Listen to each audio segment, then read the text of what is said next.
Cependant, cette situation nous invite à une réflexion commune. Il est peut-être temps d'engager une réflexion nationale sur une réforme constitutionnelle afin d'éliminer les failles qui ralentissent le fonctionnement de notre appareil étatique. Cette démarche consiste uniquement à lancer une initiative visant à inviter nos compatriotes à une réflexion sincère pour bâtir un cadre institutionnel plus adapté aux réalités et aux aspirations de notre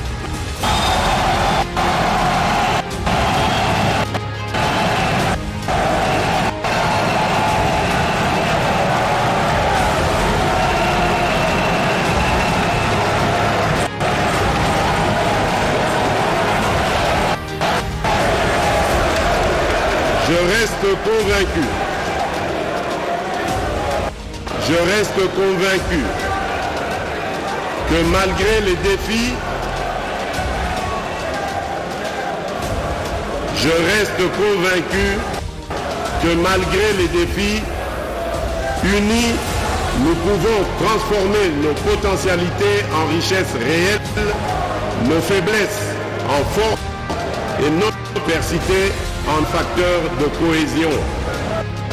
À tous, je redis, tout est possible à celui qui rêve, ose et n'abandonne pas.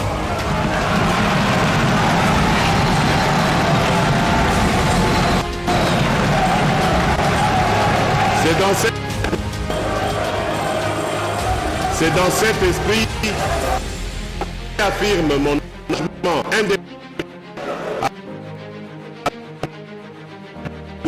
et souple. La République démocratique.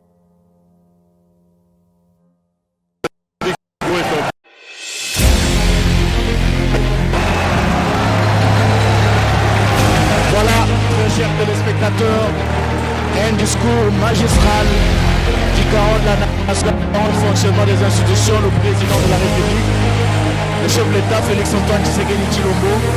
Discours commencé à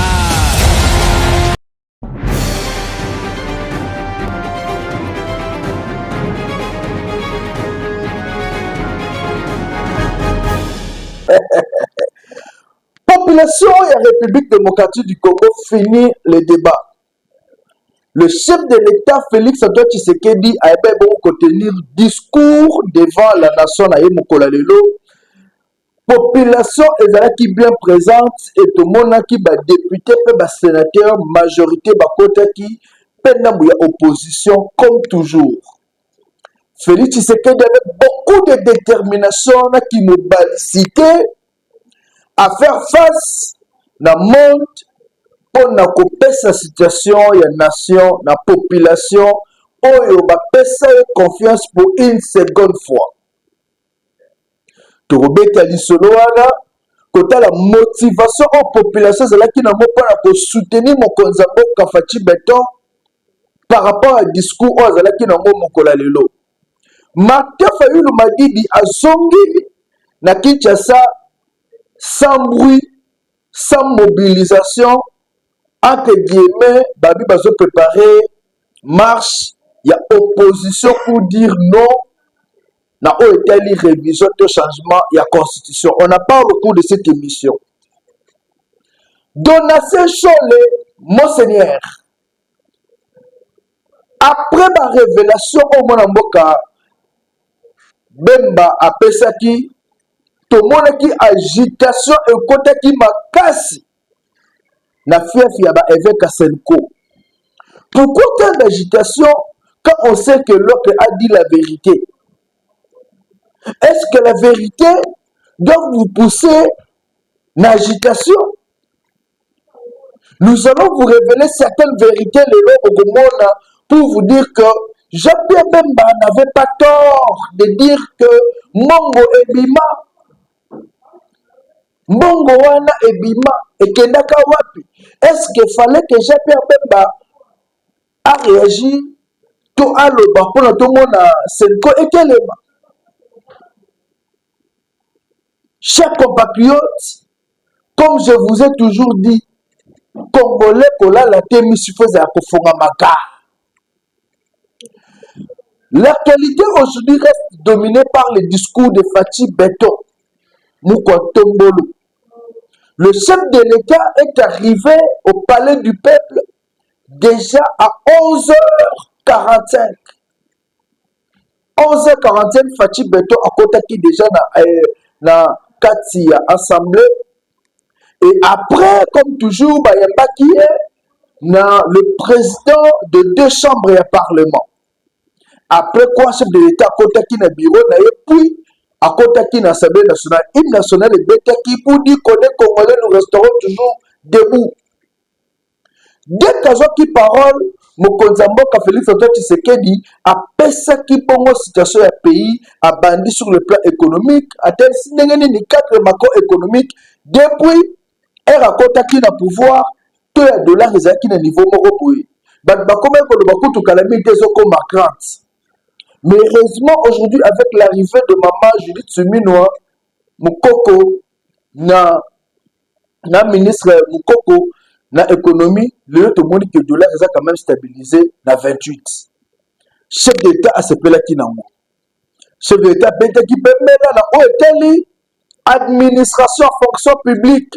Pour la toute première fois, République démocratique du Congo a qui annuaire. Il y a une identification à des fonctionnaires. Coup de chapeau, na mwana mboka Liaou Jean-Pierre Abundi a sali musala makasi pour la République démocratique du Congo et ont annuaire ya kitoko ils ont identifié ba vrai fonctionnaire et puis ba fictif ba bimisa ba on a ba liste. Et de l'autre côté, le chef de l'État, Fachi Beton, a bêté qu'il sera phénomène Koulouna dans la République démocratique du Congo paye embouteillage. C'est pour vous dire, on ne vient pas pour vous tromper. On est suivi de partout. Et le chef de l'État nous suit, puisque quand nous avons dénoncé l'embouteillage, c'est la population tout passé. Et hier, dans le discours, il partage souffrance wana. Comment on a une population qui souffre d'embouteillage. La preuve est que embouteillage, c'est bien qui t'a bonjour Moussousou. Attends, na Hyundai. Azobima na Hyundai yemoko sans bagarre sans nini abima mwana embouteillage à Kiti akomi kofongola nzela. Bakonza boyena Congo bazala 10 te, bazala 5 te, bazala 2 te azaka yemoko. A Kiti a fongoli nzela a pesi ba orientation après le ayekoleka. Et il partage ces douleurs-là. Un tel monsieur, vous allez dire que Azam Kemamabe. Là, je fais directement allusion à Pierrot Louara, un journaliste exilé. Pour ne pas proposer à Mabé, pour tenir envers Bakonzamboka, injure. Un aux anamons, on ne sait pas pourquoi. Le chef de l'État, Félix Tshisekedi, n'a jamais imposé à Vital Kamerhe une marque à suivre. Nous vous avions suivi, voilà la Narabatou. Puisque je suis là, je te concrétise directement.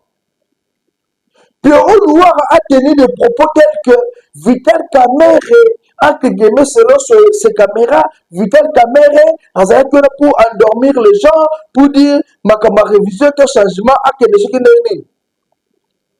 Félix Antoine Tshisekedi deux avènements dans le monde, dont la naissance a coûté papa naïe était Tshisekedi Omulumba déjà dans makila ba combattant et abandi combat na kata UDPS. Et Félix Tshisekedi en tant que fils aye a continué à combat na idéologie à papa naïe a bundi pendant tout ces 37 ans. Pembe na papa naïe a joué idéologie, il y a politique. Et puis l'élo a autant de la philosophie. Le peuple d'abord n'est pas un slogan, c'est une réalité aujourd'hui. L'élo litre moko essence, ça se vend à 2999 francs. Hier, c'était à quel prix? L'élo Moukoko, ministre Moukoko, Daniel Moukoko, a outé pour quitter la terre pour faire l'évolution. Est-ce que Bélo qui quitte? Et on a vu la réalité que bloc qui dit population qu'on fêtait bien. Alors quand vous dites que Félix Tshisekedi c'est un démon, yo, Pioro, est-ce que toi tu as l'art de délivrer? Est-ce que toi tu peux diriger? Si on doit faire allusion à ta réputation, la digitale, tu as quelle réputation? Dans des autres de ça là. Et aujourd'hui vous vous capez la poitrine pour dire des bêtises au nom de Fachi Béton. Non, c'est dans la bande de quoi Belgique, France, puisque vous n'êtes pas exilé. Ok, n'a pas compte qui exilé, compte qui mario na makasi. Alors, le c'est même l'autorité belge. Ma bengana yo, zonga na Congo. Il y a comme ça l'opposition, il y a comme ça le dénoncement, il y a comme dénoncer ma caméra sur. Il ne faut pas raconter de n'importe quoi pour continuer à vivre soi-disant exilé. Vous n'êtes pas un exilé. Revenez ici au Congo, le vrai combat est à Awa et non Libanda. Plus vous vous attaquez à Félix Tshisekedi, plus nous aussi, on va s'attaquer à vous. Vital Kamerhe, après son entretien avec le chef de l'État, avait clairement dit la révision à parler, ce n'est pas un tabou. Et on attend la commission qui sera mise en place par le chef de l'État. Et tout c'est la recommandation. Alors, vous, quand vous dites Vital Kamerhe ne doit pas négocier, puisqu'aujourd'hui, il est dans les soixantaines, ce que Félix Tshisekedi et que le changement constitutionnel, ça l'a mis, va peser sur 14 ans, Vital Kamerhe en 80, il n'aura plus la force pour diriger. Qui vous a dit ça? Et qui vous a dit que Félix Tshisekedi voulait s'éterniser au pouvoir? Et qui vous a dit que Vital Kamerhe avait l'intention seulement de postuler comme président de la République en 2028? Chers frères, avant de parler, il faut aussi savoir tourner sa langue. Il ne faut pas dire des bêtises. Aujourd'hui, Félix Tshisekedi, il y a combien de routes qu'on a en train de construire ici? Prochainement, nous allons faire une grande émission dans la zone économique. Vous présentez ce qui se passe dans la zone économique. Depuis combien de temps? Si tu as encore tes frères ici à Kinshasa, tout le monde de copier. Au mena Pepsi kala tokosala tokanela mwata na mwa emballage abeto tindelio oyo ka goût ya Pepsi oza réalisé à la Kinshasa. Au mena mokala oyo ka goût et quand on mena tu vas te dire Fachi Béton merci. Au mena Mirinda. Et tout cela c'est grâce à Fachi Béton. Et puis combien de personnes, combien de jeunes? Il faut descendre là-bas. Nana Kitaka. Je pars, je descends, je vois combien de jeunes vont travailler. Combien de jeunes vont travailler? Bazou Misala. Le long de la République démocratique du Congo, nous touchons les autres en en question de Bakaro, les bandes de société, en commençant par Bakaro sur place. Jesus. Tout le monde, tout le bâti. Et quand toi, un monsieur, au Kimi, d'abord, moi, vous m'avez évité à cause de tes bêtises. On va que Félix Tshisekedi a dit en quoi? On est tous Congolais. Personnellement, quand Kabila est au pouvoir, et jusqu'à nos jours, dans le canal entourage, il n'y a pas de conseil, et je n'ai jamais dit des bêtises au sujet. Il y a Raïs. Je ne dirai jamais des bêtises au sujet de Félix Tshisekedi. Et je dirai aussi jamais des bêtises, même au sujet de on est tous Congolais. Nous devons soutenir l'œuvre et Malam. Mutema Mabe, Mutema Likunya et Bondoki. Alors nous voulons délivrer la République démocratique du Congo et la sorcellerie qui Mutema Mabe, Oyo surtout, Bine Bapiro Louara, la RDC elle a besoin d'un Mutema Malam, au bazar de vision. Si vous avez suivi le discours du chef de l'État de ce jour, vous allez comprendre volonté au moins na mobile wana za nango pour ko changer Congo. Soki totali kaka zone économique na Maluku, soki okoti hôtel environnement ndenge komi, soki okomi Sinzambe te oza ndoki. Soki okomi na Maluku hôtel zone économique okomi Sinzambe te, non oza ndoki. Il faut ba pasteur nyonso surtout ya SCC catholique bafandi bachele maboko ba délivrer yo. Et aujourd'hui, en RDC,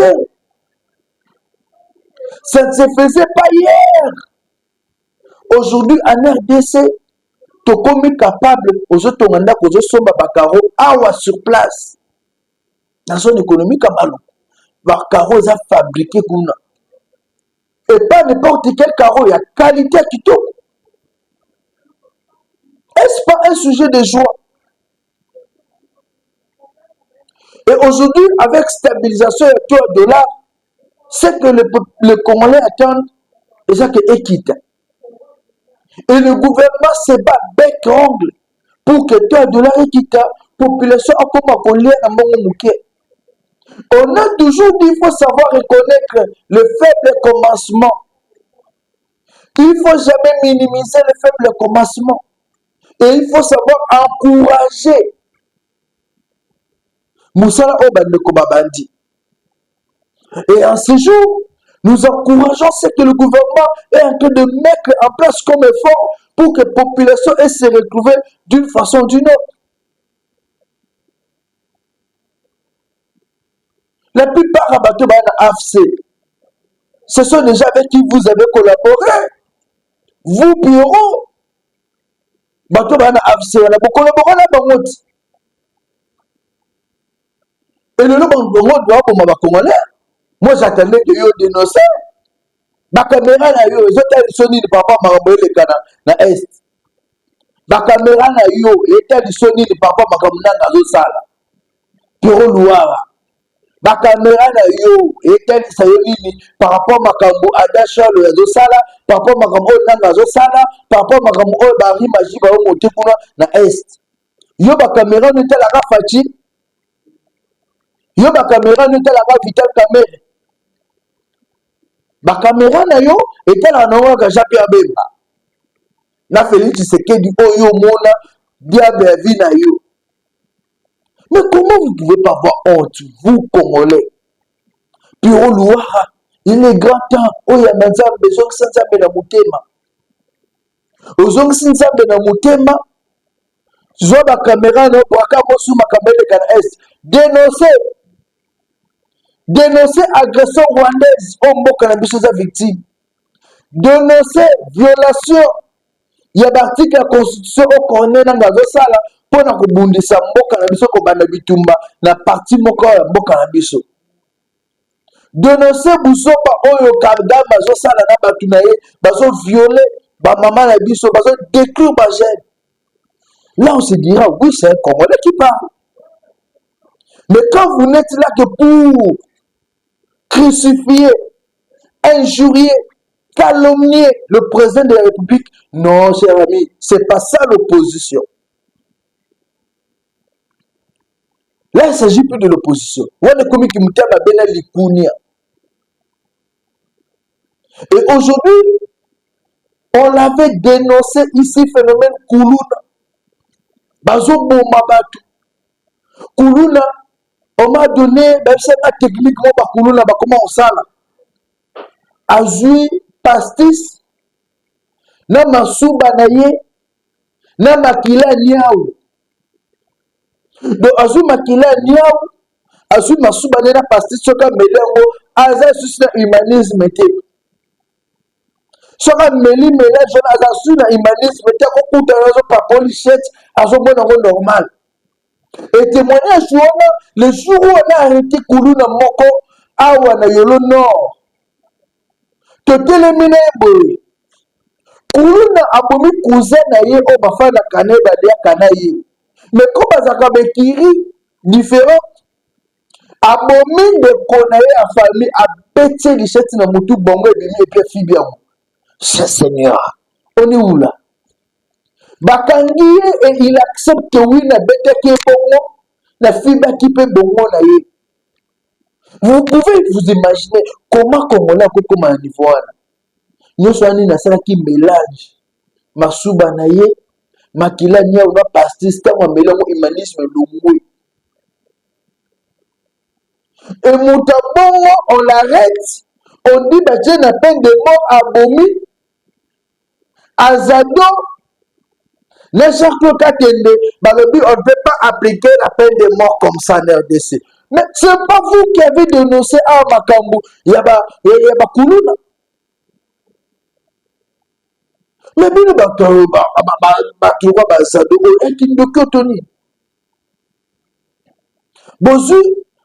Koulouna, bazoboma batu. Bakanga bango, batia bango mena peine de mort pour le week-end. Bobo mabangote. Après le monsieur Babimi, ça des autres bino sur le gouvernement zokokate. Vous voulez que le gouvernement essaie la ligne. Kanyamaka cessé. Félicitations au général Kassomo Kabut. Moussa Dessa Makitoko. Je pense que si qu'on faut bakani koulou na faut pas bomber ba bomber, on va zoomer sur ça. Kanyamaka cessé, ma 15 informations. Et le chef de l'État a salué les grands travailleurs de Salomon dans son discours. Félix Tshisekedi a bien dit qu'il a visité, il a vu que les jeunes qui étaient marginalisés hier dans la société, aujourd'hui, ils sont utiles grâce au travail qu'ils sont en train d'effectuer là-bas. Et là, c'est déjà un ouf de soulagement pour le président de la République. Pour mon accueil, tous les voyous qui étaient ici, c'est là qui tombent. Un ouf de soulagement. C'est un ouf de soulagement. Et ceux qui sont encore ici, le chef, quand il parle, il donne des injonctions. Ministre intérieur, ministre de la justice, ministre de la prévoyance sociale, botez les mains. Koulouna oyo alingi kolanda formation tene bazo pesa. Eh bien, Bokangi, continuez à gagner ma casse. S'il faut que vous mettez, puisqu'il n'est pas bomi. Aujourd'hui, quand même, ça va. Vous pouvez circuler, sauf hier, sous la pluie, la Kitambo, et bien, pas bondi du sous. Alors, je vais demander au ministre de l'Intérieur de mettre les moyens même sous la pluie. Même sous la pluie. Tout le monde a que les policiers ba otambola. Les policiers même sous la pluie otambola na Kaluka, na Kitambo, na Bandal, na Yolo, na Kauka, na Matonge, na Kampinzi, na Enzo, na Kingaboa, botamboli na Kasafuku, na zone ki na Baumbu. Moindre pépé, même na Samboula, bozo le côté bango, boko kanga bango belé. Papa profiter na Samboula, surtout na Mombele. Mombele yolo médical place wana, Kauka are mabaya. Na Samboula boko bima boko kangi bango. Je pense que phénomène pour nous a écouté définitivement. Et merci au président de la République pour l'initiative aujourd'hui. Il y a qu'on réinsérer Batouana dans la société, dans la formation, dans la besoin. Or, qu'on les informations, à la limite des ordres, allez. Tu retiens dans la fleuve.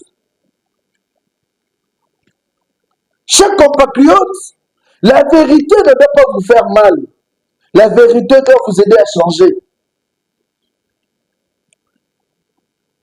Fatih Beta Lobi, celui qui rêve a le courage, la détermination, ne doit pas avoir peur.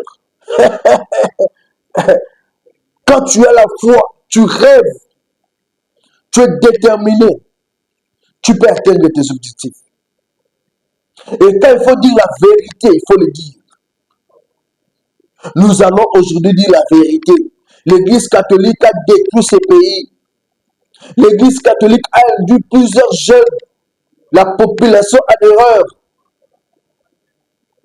L'Église catholique doit revoir sa politique. Hier, quand Jean-Pierre Bemba Gombo avait dit le politicien en jupe, en robe, Tokaki, Chole Abimi Baba, lui, ne sont pas des politiciens en robe. Si j'étais politicien en robe, je devais aller les rendre visite là-bas à la prison avec des caméras. Jean-Pierre Bemba avait seulement dit la vérité. Et aujourd'hui, je vous annonce que l'abbé de Nassé Chole est à Lissala. Pourquoi il est allé à Lissala? Il est allé en mission quand la politique. Il est allé en mission, mais surtout pour vérifier l'évolution Yamisala par rapport à l'argent que l'État avait mis à la disposition Yaba diocèse. Donc Jean-Pierre Bemba n'avait pas tort. Si vous pensez que je suis en train de vous mentir, suivez ces reportages et on se retrouve juste après. Bonjour Ali Salah, Monseigneur Donancé Cholé, en sa qualité de coordonnateur national des projets sociaux et économiques à impact visible, financés par les gouvernements congolais au profit des 48 diocèses, a visité les réalisations du diocèse de l'Issala pour la première et la deuxième tranche et travail des titans réalisé par les diocèses. Ça renforce la fierté que j'ai pour notre Église catholique. Je suis venu, bien sûr, principalement pour animer la session retraite des prêtres, mais comme coordonnateur de projets de suivi de projets à impact visible, j'étais aussi curieux de savoir ce qui s'est réalisé. Et là, je suis franchement impressionné. J'ai du mal à croire qu'avec l'argent reçu, on aille réaliser les travaux à ce niveau, étant donné qu'on est à l'intérieur, tout est importé de Kinshasa. Bon, je sais que la main-d'œuvre est un peu moins chère ici qu'à Kinshasa, mais quand cela ne tienne, c'est vraiment impressionnant. J'ai été, comme vous l'avez dit, à la salle polyvalente, où se retrouve tout le monde. C'est pas seulement l'Église qui organise les activités là, même le gouvernorat provincial, même la société, c'est quelque chose qui manquait cruellement dans une agglomération comme celle de l'Issala. Ici, ce n'est pas pour la famille de l'évêque, mais ce sont des maisons à vocation sociale qui vont aussi rapporter quelque chose pour renforcer le diocèse dans toutes les œuvres sociales qu'il va faire. Ça, c'est vraiment voir loin. Donc, c'est donner des moyens de façon continuelle pour continuer à servir la population et non bouffer, investir à une activité et puis après on manque l'argent pour pouvoir faire autre chose pour l'intérêt de la population. J'ai vraiment apprécié le choix. Et ça rentre d'ailleurs dans la vision des 6 axes du chef de l'État. Un peu d'entrepreneuriat là-dedans et un peu de social là-dedans. Voilà, ça fait vraiment la fierté de l'Église et aussi la fierté de l'Issala. Quand ça finira ici, ça va être clôturé. Je crois qu'il n'y aura pas une meilleure structure pour les familles qui seraient de passage ici qu'ici. Nous avons fait le rapport à mi-parcours au chef de l'État il y a quelques mois, avec images à l'appui. Il était très impressionné, très satisfait du travail qui a été fait. Il a instruit son DIRCAP de faire le suivi de ce qui reste encore à donner pour que les beaux projets qui contribuent au développement du pays, qui contribuent au développement social du pays puissent aller de l'avant. Et je suis en permanence en contact avec le DIRCAP du chef de l'État, qui lui aussi suit de très près. Évidemment, ils ont beaucoup de choses à faire au même moment, mais il n'est pas distrait par rapport à ces projets. Je suis vraiment optimiste qu'à très bientôt, la 3e tranche sera... Autrement, ça sera du gâchis, parce qu'il y a beaucoup de chantiers inachevés. Et plus le temps passe, plus ça s'abîme, et surtout avec les pluies, on risque de vivre des situations, on a jeté l'argent plutôt que d'en utiliser pour servir, et ils en sont conscients. Je crois que la population elle-même sera le premier témoin Moins de ce que l'Église, à travers le diocèse de l'Issala, fait pour la population. J'ai vu là, par exemple, l'hôpital du diocèse. L'entretien, le maintien de cet hôpital-là, ça ne peut pas se contenter seulement de petites recettes de pauvres gens-là. C'est sûr qu'il y a des moyens qui viennent d'ailleurs. La population de l'Issala sait ce que l'Église fait en termes de la santé, en termes de l'éducation. Le diocèse de l'Issala, la population ne peut être qu'heureuse que le diocèse se donne des moyens pour pouvoir l'aider davantage. Et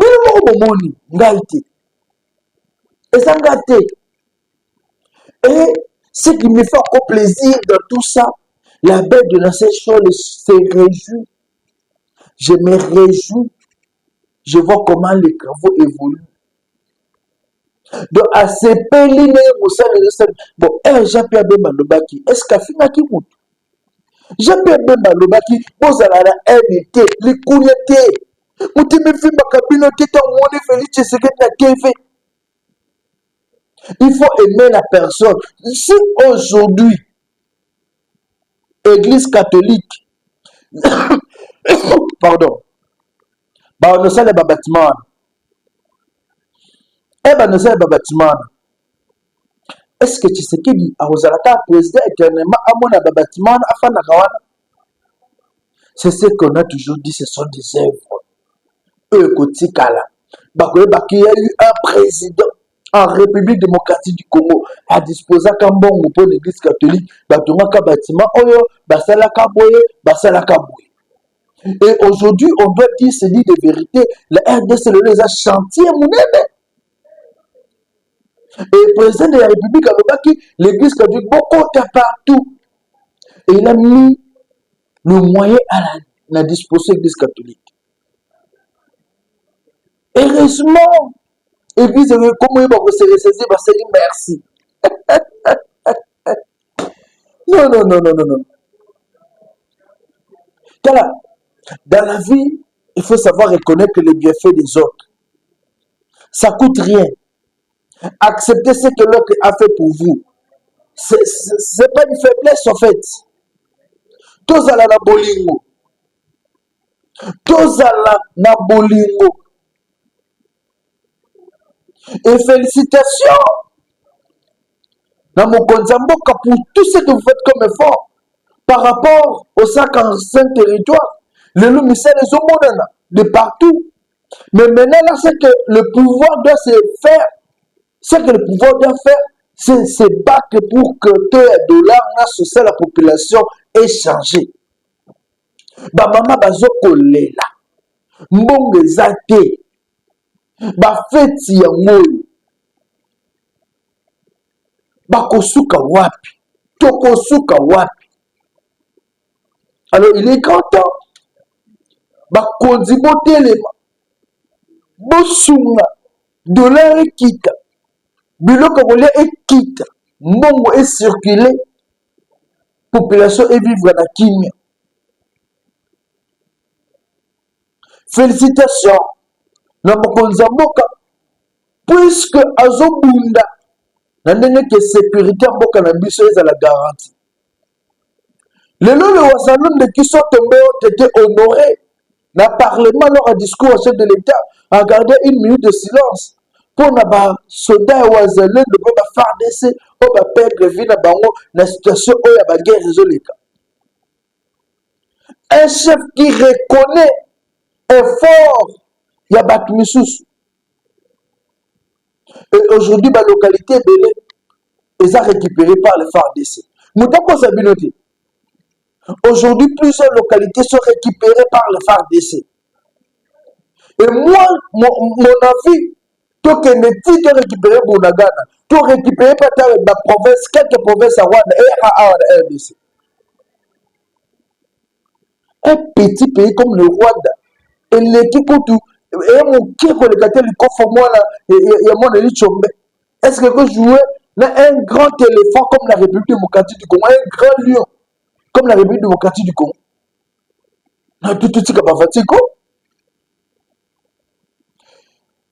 pour chuter le discours du chef de l'État. Félix Antoine Tshisekedi azalaki appuyé par une forte mobilisation ezalaki na kati ya palais du peuple. Bayembelaki kobanga te tokochange constitution. ngaki population eyembi kobanga te tokochange constitution. Et cette population était déterminée. Yekutu azalaki na te alobi makambo ya constitution, mais population eyembi. Population eyembi, population elobi kobanga te tokochange constitution. Lors de son discours, le chef de l'État Félix Tshisekedi a lobby clairement tangu azwaki pouvoir pour le second mandat. Azwaki mikolo ebele pendant qu'on nommait premier ministre. Malgré qu'il avait la majorité de Baki que l'Union sacrée, mais il fallait l'identifier. N'est constitution de l'Écossais Yango. À moment Augustin Kabouya comme informateur, il fallait qu'autant la majorité à identifier et cela avait pris beaucoup de temps. Nous sommes allés constitution. Constitution, ils se bloqués, va former un gouvernement comme par propre politique. Ouais, le bingan a député, ouais, le bingan a ça a pris du temps, puisque dans ce besoin réclamé comme un poste. Tout ça, c'est quoi? C'est la constitution. Constitution est quoi? C'est sur la minorité. Oh, si tu as une minorité, il faut quand même tous à un poste. Ouais, nous sommes une constitution. Constitution est créée, situation sécuritaire à ma belle la partie est. Oh, bah, nous sommes besoin de la base, on a parti en Bokanabisson, puisque la constitution, article 217 de l'Oba, on a une constitution. Alors, vu toutes ces réalités, il est important qu'on puisse réfléchir ensemble aux en opposition, aux en majorité, aux en société civile, tout solo là. Total na moudjou, tout changer ma camp. Et c'est ce qu'il a dit. Bah, réforme constitutionnelle, il faut essalement pour placer des têtes en bon. Est-ce que péché moko ezali quand le peuple doit réfléchir sur son avenir? Y a-t-il un péché à l'intérieur qui peut empêcher à un scientifique, à un homme intelligent de réfléchir sur son avenir, sur sa vie? Nous prenons ces images du président de la République Tango Asala qui annonce la révision de la population et c'est pelaki. Voilà. Cependant, cette situation nous invite à une réflexion commune. Il est peut-être temps d'engager une réflexion nationale sur une réforme constitutionnelle afin d'éliminer les failles qui ralentissent le fonctionnement de notre appareil étatique. Cette démarche consiste uniquement à lancer une initiative visant à inviter nos compatriotes à une réflexion sincère pour bâtir un cadre institutionnel plus adapté aux réalités et aux aspirations de notre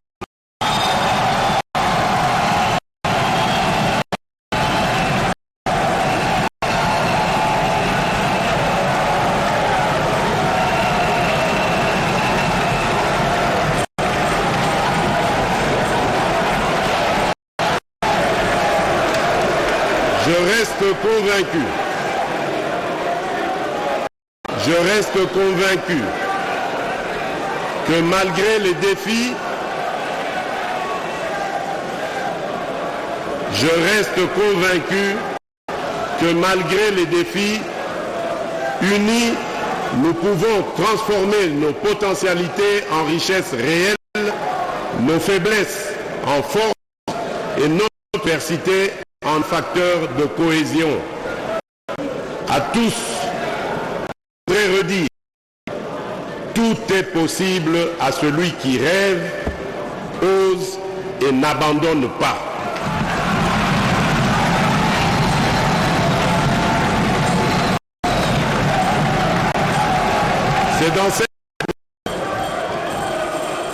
C'est dans cet esprit que j'affirme mon engagement indépendant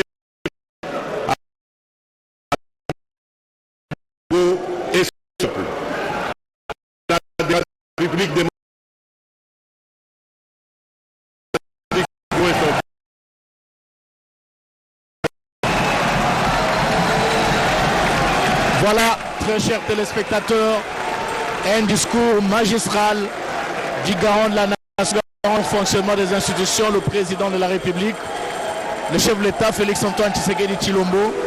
Discours commencé à... Population CPI, Fatih Beton a annoncé officiellement au sein des institutions. Ce n'est plus un sujet et que le gauche et que le droite, est-ce que continue à quatre institutions. Puisque lui est le président de la République, la première institution Moka Oyo a réuni les deux chambres du Parlement face aux députés, face aux élus, face aux sénateurs à l'Obéamo. Fini le débat. Ce qu'on a mis tout pour tout pays. Révision ou changement. Vous êtes intelligent, vous êtes mec avocat, vous êtes juriste, constitutionnaliste. Venez avec des idées. Maintenant, ce n'est plus question de dire que sa population va tambola. Ce qu'on nous dit, c'est la moutou moka tambola. Tu ote banano ni bosso na ranger, ni bosso na yo moko na mwasi na yo, biso population de la deuxième rangée. On vous accompagne. Mais ce qu'on a côté bana cha moutou kende, moi sinon na ba notre monde ba côté trofa na banda kuna biso. Mbalo ce qui marche, faut te tambola na yo leader na bana na mwasi no to tamboli to créer ensemble. Comme ça, surtout deux ans à Congolais, il ne faut pas utiliser la population comme escalier na bino, tango comme on a de population. Non. Et aujourd'hui, chaque Congolais doit réfléchir sur l'avenir de son pays. S'il faut aujourd'hui changer le problème, il y a une double nationalité. Pourquoi ne pas aider nos frères? Bah on va comment n'importe aza moyen te ko zonga susu boye to aza na moyen pour la nationalité pour que ça soit makambote na boka azonga makamadu de nationalité. Pourquoi ne pas en débattre de ça ma minorité? Il y a tant de sujets et je ne vois pas un péché s'il faut qu'on en parle entre nous Congolais et créer une constitution, façonner cette constitution là par rapport à nos réalités. Où est le mal? Chers compatriotes, tout réfléchit quand tu es par rapport à celui qui est là. Réfléchissons par rapport à l'avenir de ces grands pays. On ne peut pas trahir le pays. Congo et Lumumba, Congo et Mouzé, il y a Félix Tshisekedi, il y a Joseph Kabila, il y a Papa Etienne Tshisekedi au Mulumba. Il y a Joseph Kassavou, aujourd'hui, nous devons nous souder, chers compatriotes, chers Congolais. Total, regardez comment les Rwandais cherchent à comment mener Boka. Nous devons tout faire pour bloquer cela. Et tant que la population se soutenir l'action, Néné Félix Tshisekedi a annoncé révision, je ne vois pas un péché.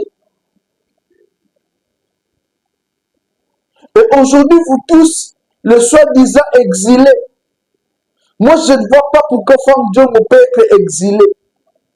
Franck Diongo vous allez exiler, Nana Simbaye.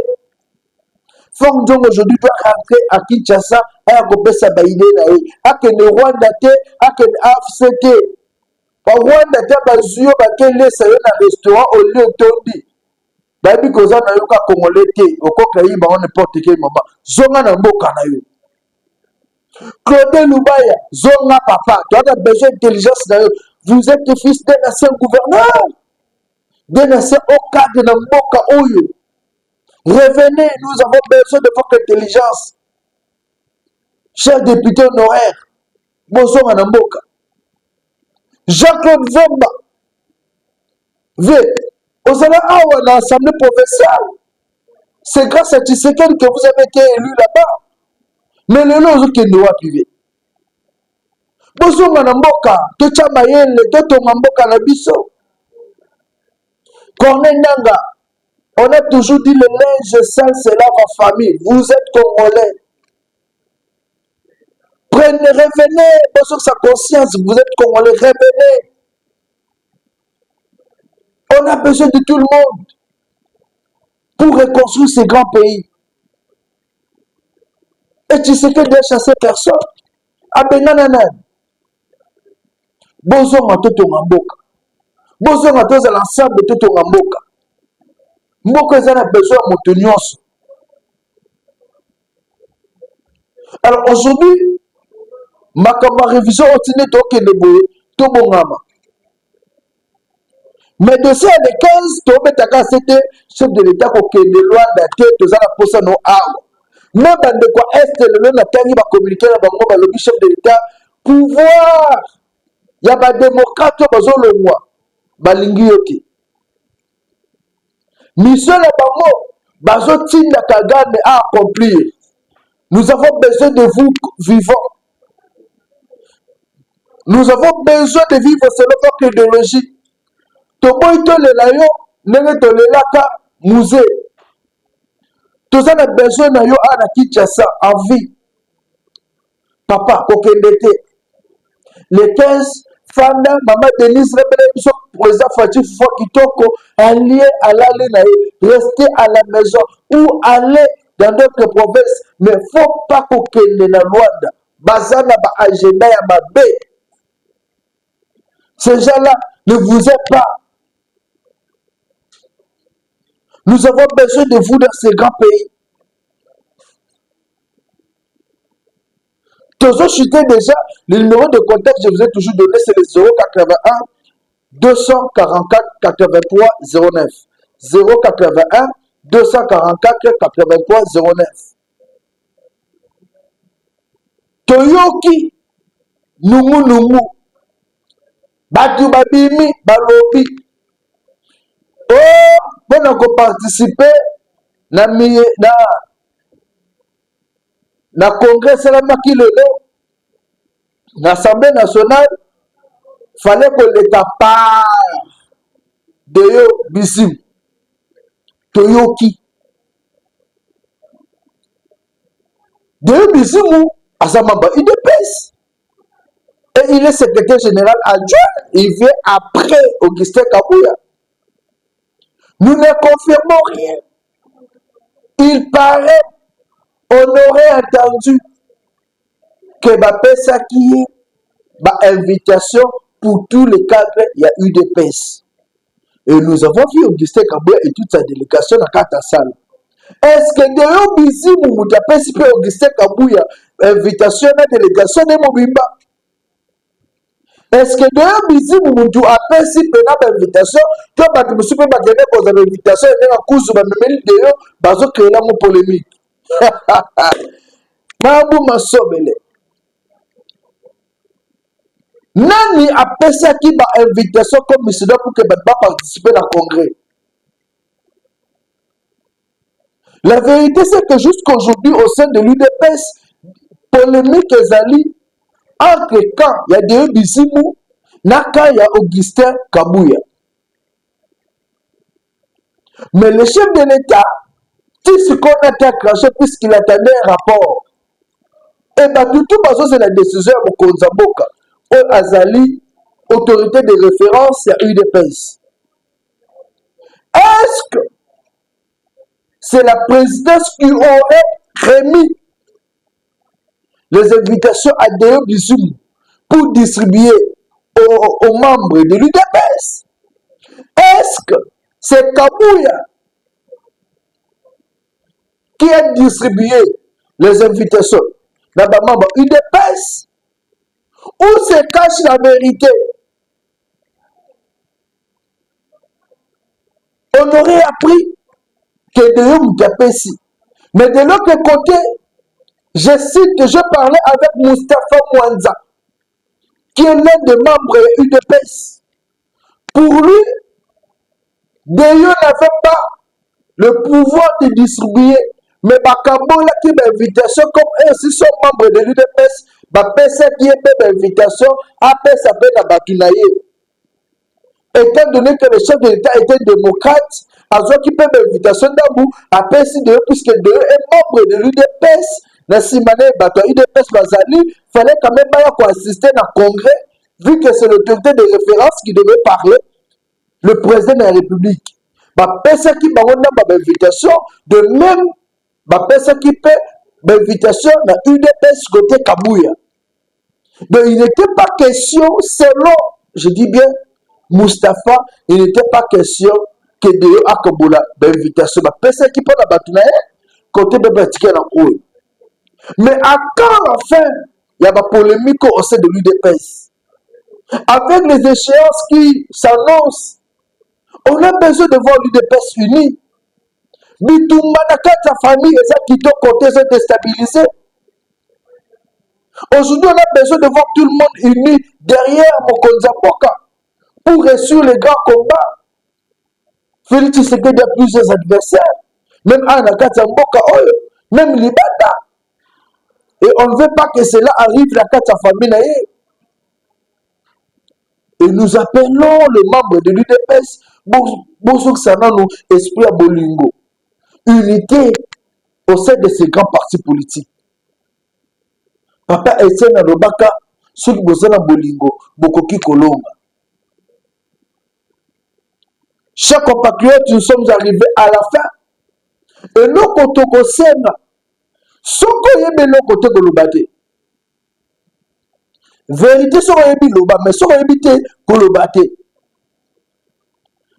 Bolingo na mitema, ezala, et surtout, tout ça, la peau na Mokonza Mboka Fachi Béton, Nyoso eleka bien, bonne année, Noël, et tout. Merci. 081 244 83 09. Voilà le numéro de Bissou.